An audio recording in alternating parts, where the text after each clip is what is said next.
Good morning, good afternoon, good evening. स्वागत है आप सभी का आपके अपने यूट्यूब चैनल नॉलेज ट्रांसफॉर्म्स ज्ञान से परिवर्तन में। तो आज की वीडियो जैसे कि आप अपनी स्क्रीन पे देख पा रहे हैं, एक भारत के राजपत्र, उस राजपत्र के बारे में जिसने कि भारत में शिक्षा का परिदृश्य बिल्कुल ही बदल के रख दिया, जिसने भारत के करोड़ों बच्चों को अधिकार दिया निःशुल्क और अनिवार्य शिक्षा का। जी हाँ, अगर आप समझ गए हैं और नहीं समझे हैं तो मैं बता दूं कि वो अधिकार है राइट टू एजुकेशन, शिक्षा का अधिकार, जिसको शिक्षा के अधिकार व अनिवार्य शिक्षा का कानून के रूप में जाना जाता है। तो हम उस राजपत्र की बात करने जा रहे हैं जिसके अनुसार इस कानून को बनाया गया था और उस कानून में क्या क्या प्रोविज़न है, क्या एसएमसी है, क्या एसडीपी है, क्या राज्यों के अधिकार हैं, शिक्षक क्या है, शिक्षकों के कर्तव्य क्या हैं, अधिकारियों के कर्तव्य क्या हैं। तो इस राजपत्र में पूरी तरह से बताया गया है। तो आइए शुरू करते हैं आरटीई। जैसा कि आप देख पा रहे हैं कि इस राजपत्र को 9 अप्रैल 2010 को निकाला गया था और इसकी अधिसूचना 8 अप्रैल 2010 को MHRD के विद्यालय शिक्षा और साक्षरता विभाग के द्वारा की गई थी। और ये बोलता है कि केंद्रीय सरकार और निःशुल्क और अनिवार्य शिक्षा बाल शिक्षा का अधिकार अधिनियम 2009 में प्रदत्त शक्तियों के अनुसार बच्चों को अनिवार्य व निःशुल्क शिक्षा मिलेगी। तो पहले इन्होंने परिभाषाएं दी हैं पहले भाग में, जिसमें कि अधिनियम के बारे में बताया गया है, आंगनबाड़ी के बारे में बताया गया है, तारीख के बारे में, समुचित सरकार के बारे में, जिला शिक्षा अधिकारी कौन है, छात्र संचित अभिलेख क्या है, विद्यालय निर्माण योजना क्या है और क्या क्या प्रारूप हैं इसके, और इसमें जो भी परिभाषित शब्द हैं उनके बारे में बताया गया है। इसका दूसरा भाग आता है विद्यालय प्रबंधन समिति। तो इस कानून के अनुसार विद्यालयों में विद्यालय प्रबंधन समिति की रचना की जाएगी, जिसमें कि उसका कार्यकाल जो है वो 2 वर्ष का दिखाया गया है, लेकिन ये कार्यकाल आजकल 3 वर्ष का हो गया है। इस सदस्य में या इसकी समिति के सदस्यों में 75% जो सदस्य हैं वो माता पिता या संरक्षकों में से होंगे, और जो बाकी के 25% सदस्य हैं वो स्थानीय प्राधिकारियां और विद्यालय के अध्यापकों में से या अन्य शिक्षाविदों में से होंगे। आगे कहते हैं कि इसका प्रबंध करने के लिए एक अध्यक्ष और एक उपाध्यक्ष बनाया जाएगा, और जहाँ पे विद्यालय का जो हेड है या प्रधान अध्यापक है वो इसका संयोजक होगा, और जहाँ पे वो नहीं है वहाँ पे जो इसका वरिष्ठ अध्यापक है वो इसका संयोजक होगा। तो ये समिति जो है महीने में एक बार बैठक करेगी, और बैठकों का जो कार्यवृत्त है या निश्चय समुचित रूप है वो अभिलेख किया जाएगा एक रजिस्टर में। आगे ये कहते हैं कि जो भी इसके अधिकार हैं, बच्चों के अधिकार हैं, बालक के अधिकारों के साथ ही समुचित सरकार, स्थानीय प्राधिकारी, विद्यालय, माता पिता और संरक्षकों के कर्तव्य को भी विद्यालय के आसपास की जन साधारण और सरल और सृजनात्मक रूप में संशोधित करना। तो इसमें धाराएं बताई गई हैं, खंड बताए गए हैं कि किन किन धाराओं और किन किन खंडों के अनुसार अध्यापकों पर गैर शैक्षिक कर्तव्य ना डाले जाएं, सभी बालक विद्यालय में आएं और उनका नामांकन और उनकी उपस्थिति मॉनिटर की जाए, सभी मानकों और नियमों का पालन किया जाए, और बालकों को मानसिक और शारीरिक तौर से उत्पीड़ित ना किया जाए, और प्रवेश से इनकार भी ना किया जाए। क्या ज़रूरी चीज़ें हैं स्कूलों के लिए, क्या इसकी योजना है, वो भी इसमें बताया गया है। और जो भी निःशक्त बालक हैं उनकी पहचान करके उनको विद्यालय में पहुंचाना इसका एक अहम लक्ष्य रहेगा। और इसका अतिरिक्त एक लक्ष्य बताया गया है कि विद्यालयों में जो दोपहर का मीडियम मिलता है उसके कार्यान्वयन को मॉनिटर करना, और विद्यालय में जो फंड्स आए हैं उसका वार्षिक लेखा जोखा तैयार करना। तो इस अधिनियम के अनुसार विद्यालय में जो कृत्य या जो भी किया जाता है या जो भी ज़रूरतें हैं उसको पूरा करने के लिए जो वित्तीय सहायता है उसको एक अलग खाते में डाला जाएगा और उसकी वार्षिक रूप से ऑडिट की जाएगी। और इसके खंड और उपनियम जो भी बताए गए हैं 6 और 7 उसके अनुसार इस जो ऑडिट है उसको उपाध्यक्ष और संयोजक के द्वारा वेरीफाई किया जाना चाहिए और 1 महीने के अंदर जो स्थानीय अधिकारी है उसको दिया जाना चाहिए। नंबर 4 बताया गया है विद्यालय की विकास योजना तैयार करना, कि जब भी वित्तीय वर्ष शुरू होगा कम से कम एक बार अगले 3 वर्षों के लिए विद्यालय की विकास योजना होगी, जिसमें कि 3 उप योजनाएं शामिल होंगी।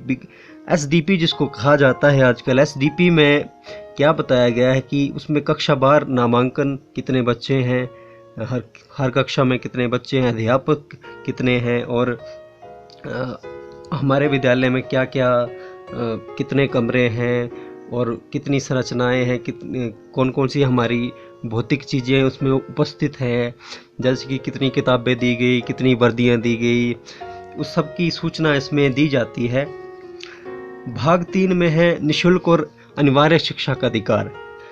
तो निःशुल्क और अनिवार्य शिक्षा का अधिकार जो बच्चों के लिए है उसके अंतर्गत विद्यालय की जो प्रबंधन समिति है वो उन बच्चों की पहचान करेगी जिनको विशेष प्रशिक्षण की ज़रूरत है, और इस धारा 29 की उपधारा के अनुसार और ये जो आयु बताई गई है इस पर शिक्षा सामग्री बनाई जाएगी और किसी कक्षा में या किसी सुरक्षित आवासीय सुविधाओं में इन कक्षाओं का आयोजन किया जाएगा और इसके आयोजन के लिए किसी विशेष प्रकार के अध्यापक को रखा जाएगा और जिसकी अवधि जो है वो 3 महीने की होगी और 3 महीने से लेकर 3 वर्ष तक की या 2 वर्ष तक की अवधि तक विशेष प्रशिक्षण दिया जाएगा और प्रशिक्षण देने के बाद उस बच्चे को वापस शैक्षणिक रूप से या भावनात्मक रूप से समर्थ बनाकर मेन स्ट्रीम किया जाएगा।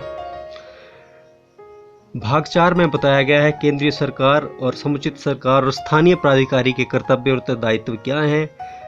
तो उनके उत्तरदायित्व इस प्रकार से हैं कि आसपास की सीमाओं में कोई विद्यालय स्थापित किया जाएगा तो उसके लिए कक्षा 1 से लेकर 5 तक के जो विद्यार्थी हैं उनके लिए विद्यालय 1 किलोमीटर की दूरी पे होना चाहिए और 6 से 8 तक के बच्चों के लिए जो विद्यालय है वो 3 किलोमीटर की दूरी में होना चाहिए। और जहाँ भी ज़रूरत हो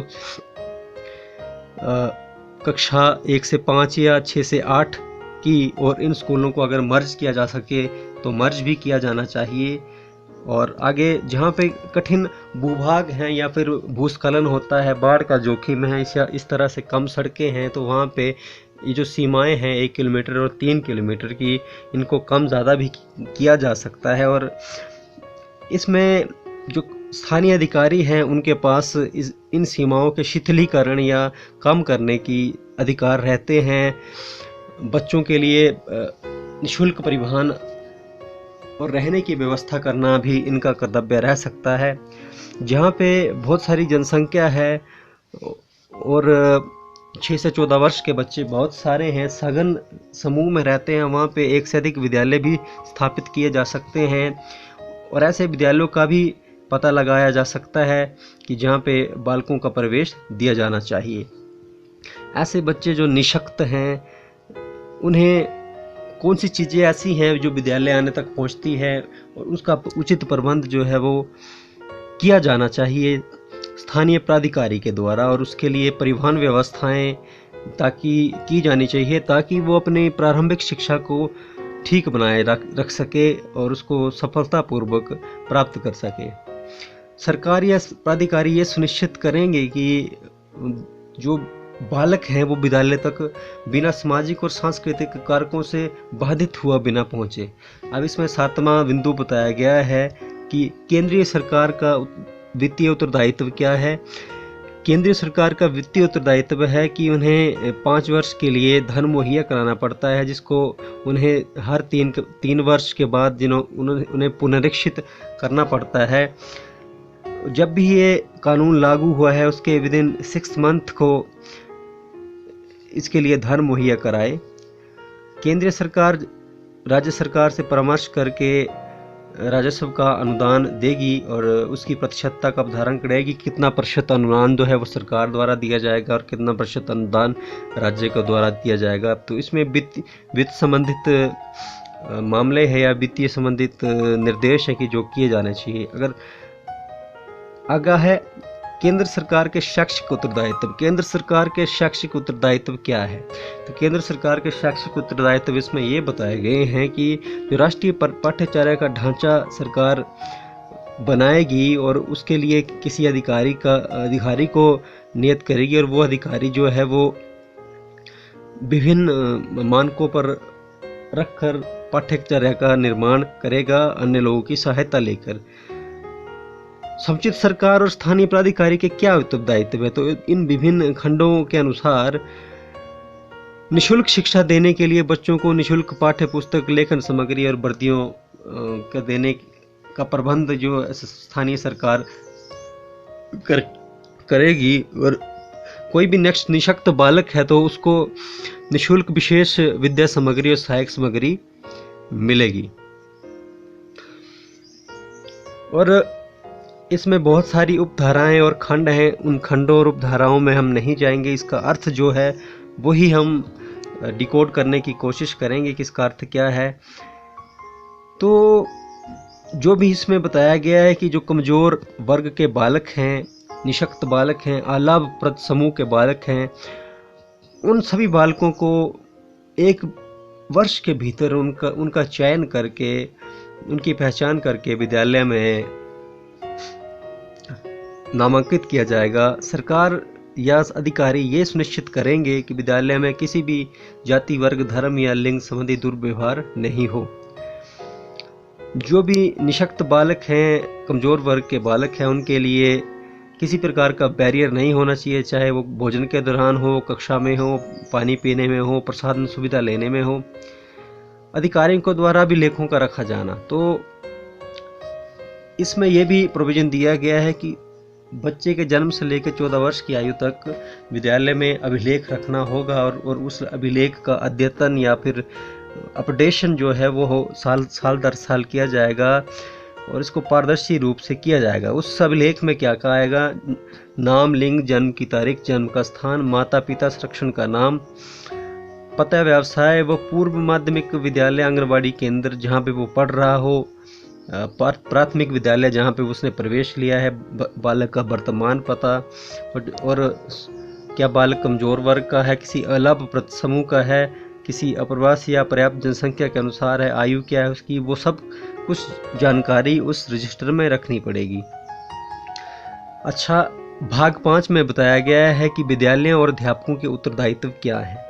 तो विद्यालय और अध्यापकों के उत्तरदायित्व में विभिन्न धाराओं और खंडों के अनुसार ये सुनिश्चित करना होगा कि किसी भी प्रकार बालकों को कक्षाओं से ना तो अलग किया जाएगा और ना ही उनकी अलग कक्षाएं अलग समय में आयोजित की जाएंगी। सबको इकट्ठे ही पढ़ाया जाएगा और सबको पाठ्य पुस्तकें दी जाएंगी, वर्दियां दी जाएंगी, पुस्तकालय दी जाएगी, जो भी सुविधाएं हैं वो सब कुछ उपलब्ध कराया जाएगा।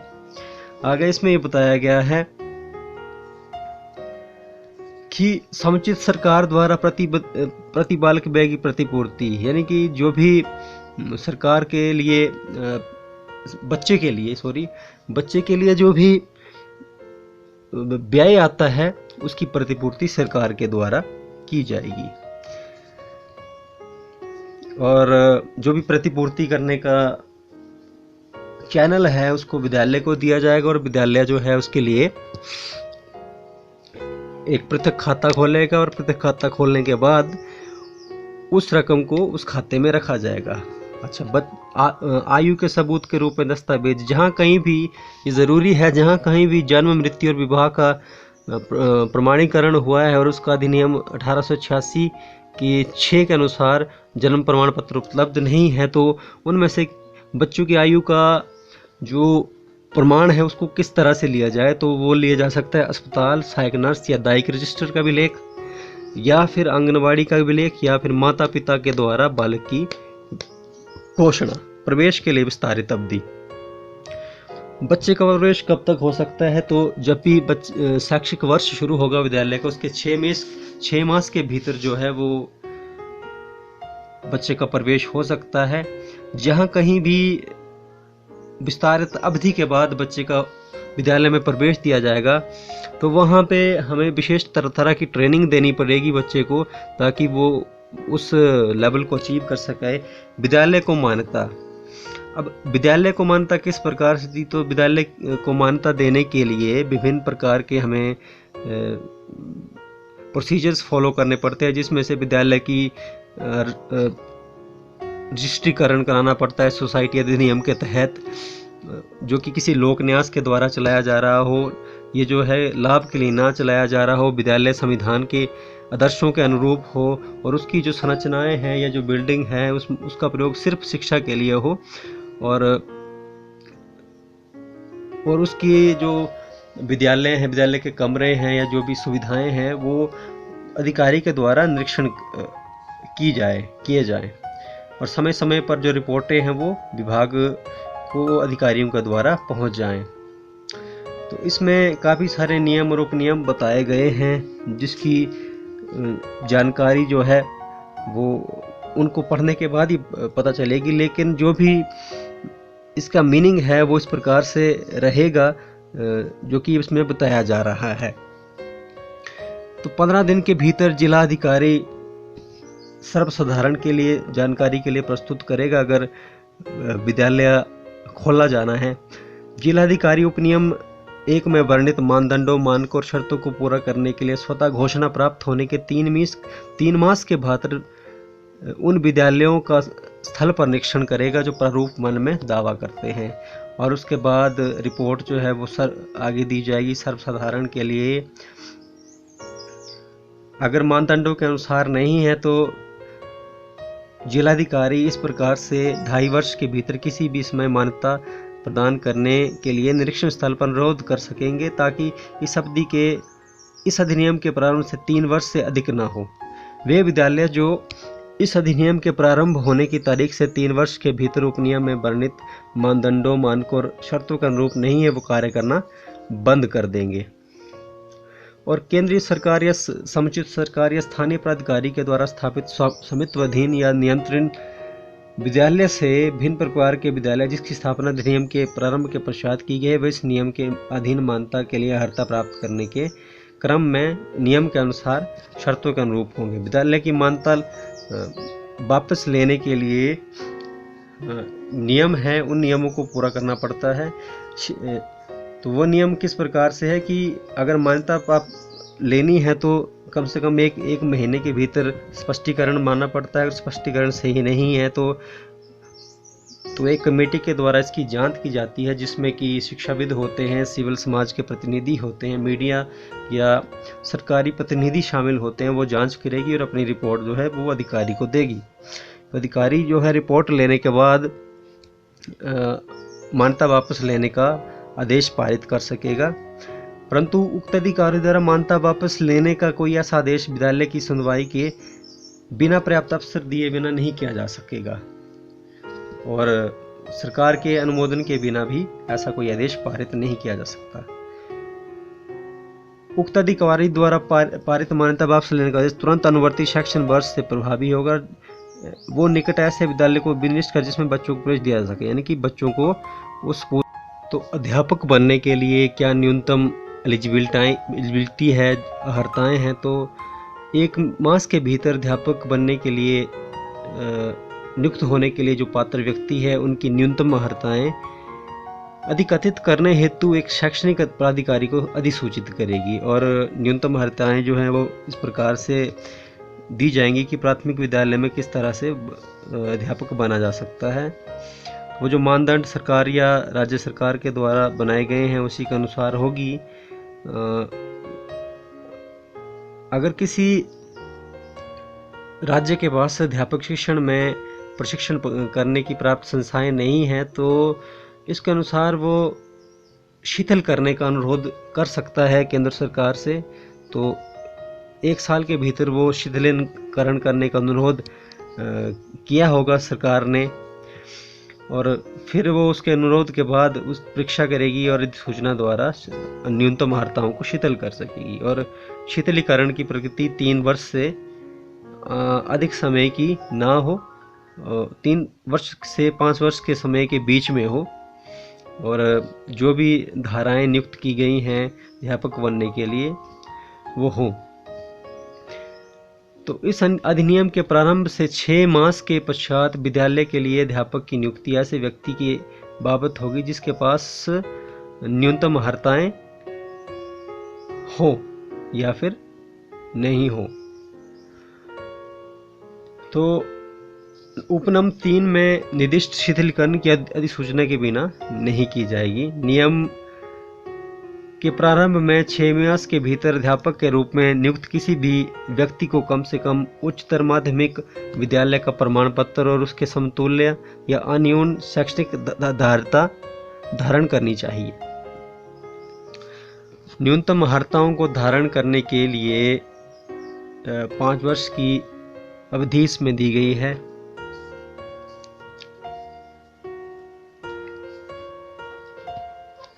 आगे जो वेतन भत्ते हैं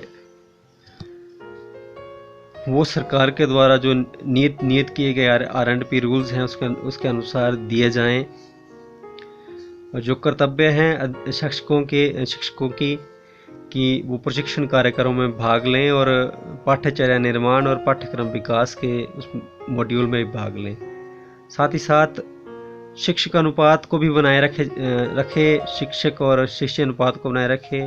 पाठ्यचर्या और प्राथमिक शिक्षा का पूरा होना, इसमें भी कुछ अधिनियम और बताए गए हैं कि पाठ्यचर्या किस प्रकार से होनी चाहिए। वो सुसंगत और आयु समुचित पाठ्यक्रम हो और पाठ्य पुस्तक और शैक्षिक सामग्री तैयार करनी पड़ेगी सरकार को।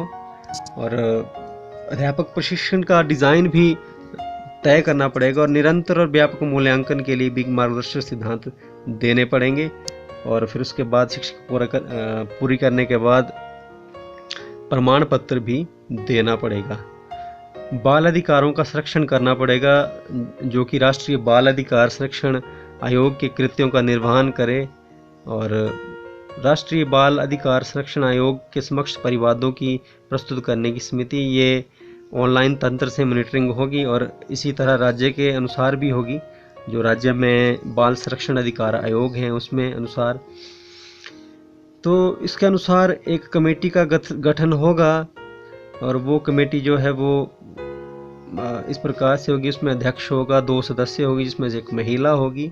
और उनका अनुभव जो है वो शिक्षा IECC में होना चाहिए।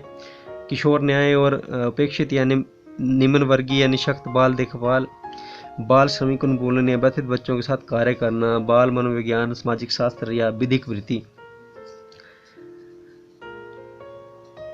तो उन शर्तों को पूरा करके ही ये अध्यक्ष और सदस्य बना जा सकता है। इस प्रकार राज्य में भी इसी तरह की चीजें करनी पड़ेंगी या की होगी सरकार ने। एक राष्ट्रीय सलाहकार परिषद का गठन भी किया जाएगा जिसमें एक अध्यक्ष और 14 सदस्य होंगे। MHRD मिनिस्टर उसका अध्यक्ष होगा और बाकी जो हैं वो अन्य सभी क्षेत्रों से होंगे, जैसे कि विभिन्न कैटेगरी से SC ST OBC या फिर अल्पसंख्यक हों, जिनके पास विशेष आवश्यकताओं वाले बच्चों की शिक्षा का ज्ञान हो। एक सदस्य पूर्व प्राथमिक शिक्षा के क्षेत्र में विशेषज्ञ रखने वाला हो और एक सदस्य ऐसा भी हो जिसके पास अध्यापक शिक्षा के क्षेत्र में विशेषज्ञता, ज्ञान और व्यवहारिक अनुभव है। तो पदेन सदस्य जो होंगे वो इस प्रकार से होंगे: सचिव, निदेशक, कुलपति, अध्यक्ष और अध्यक्ष जो हैं वो बाल संरक्षण अधिकार के, अध्यापक शिक्षा आयोग के, शैक्षिक योजना और प्रशासन विश्वविद्यालय के, NCERT की और स्कूल शिक्षा और साक्षरता विभाग के ये जो अधिकारी हैं वो इसके सदस्य होंगे। 1/3 महिलाएं होंगी इसमें और अन्य भी इस प्रकार से बताया गया है। तो इस सलाहकार परिषद का काम क्या रहेगा?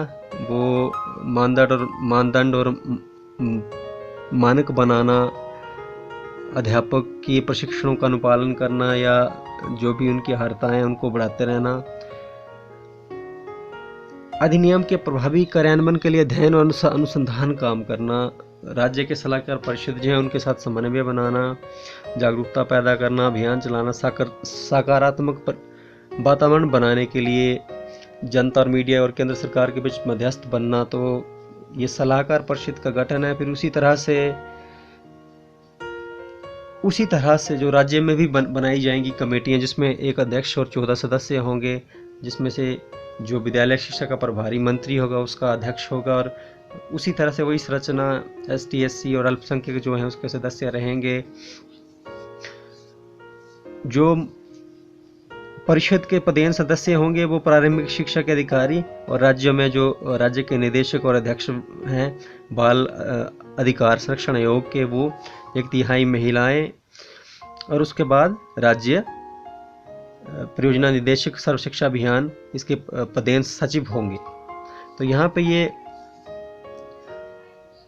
अधिनियम या नियम खत्म होता है। अब यहाँ पे एक प्रारूप दिया गया है जिसमें विद्यालय को मान्यता देने के लिए स्वघोषणा सह आवेदन है, जिसमें जिलाधिकारी को पत्र लिखा जाता है कि मैं जो भी RTE 2009 में नियम और मानदंड है उनको मैं घोषणा और करता हूँ कि वो सब मेरे विद्यालय के लिए पूरे हैं, और जो भी अनुलग्नक हैं साथ में अटैच्ड चीज़ें हैं वो लगाई जाएंगी, जिसमें विद्यालय का नाम, शैक्षिक सत्र, जिला, डाकघर का पता, ग्राम, नगर, तहसील, pin code, STD, fax number इत्यादि सब, साधारण सूचना की कब स्थापित हुआ, कब खुला, प्रबंध समिति का नाम क्या, किसी न्यास सोसाइटी और प्रबंध समिति से रजिस्टर, क्या वो सोसाइटी रजिस्टर्ड है, क्या वो मान्य है, शपथ पत्र दिया जाना है, उसमें चेयरमैन अध्यक्ष का पता, नाम, पदनाम जो भी है, पिछले 3 वर्षों की आय व्यय या कमी है या ज़्यादा है। अच्छा, विद्यालय का स्वरूप, की शिक्षा का माध्यम क्या है, कौन सी कक्षाएं इसमें लगाई जाती हैं, अभिकरण का नाम क्या जिससे उसको सहायता मिलती है, क्या विद्यालय मान्यता प्राप्त है, अगर मान्यता प्राप्त है तो मान्यता की संख्या क्या है, क्या विद्यालय भवन और संरचनाएं उपलब्ध है, विद्यालय का कुल क्षेत्रफल कितना है, विद्यालय का एरिया कितना है, नामांकन कितना रहेगा, संरचनाएं कितनी है, कक्षाएं कितनी है, कार्यालय कितने हैं, रसोई कितनी है, संख्या, औसत आकार, अन्य सुविधाएं कितनी है, पठन सामग्री है, खेलने कूदने का सामान है, पुस्तकालय है, पेयजल की किस्में क्या हैं, उसमें टॉयलेट और बाथरूम्स कितने हैं, अध्यापक के संबंधी जो सूचनाएं हैं वो भी इसमें आएगी कि अध्यापक का नाम और उसकी सब जो डिटेल्स हैं वो दी जाएंगी, प्रधान अध्यापक की डिटेल्स, पाठ्यक्रम के बारे में, और नीचे प्रमाणीकरण है, और फिर अध्यक्ष और इसके प्रबंधन समिति के जो अध्यक्ष या प्रबंधक है उसकी सिग्नेचर्स होंगे। तो एक तरह का परफॉर्मा था जो कि अगर कोई हमें विद्यालय को मान्यता देनी है तो उसके लिए स्वघोषणा और सह आवेदन के लिए एक प्रारूप है।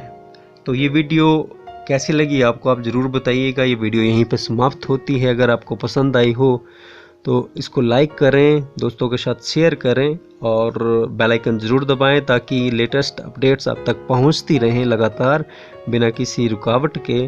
तो मिलते हैं किसी अन्य वीडियो में अगली बार, तब तक के लिए जय हिंद, जय भारत।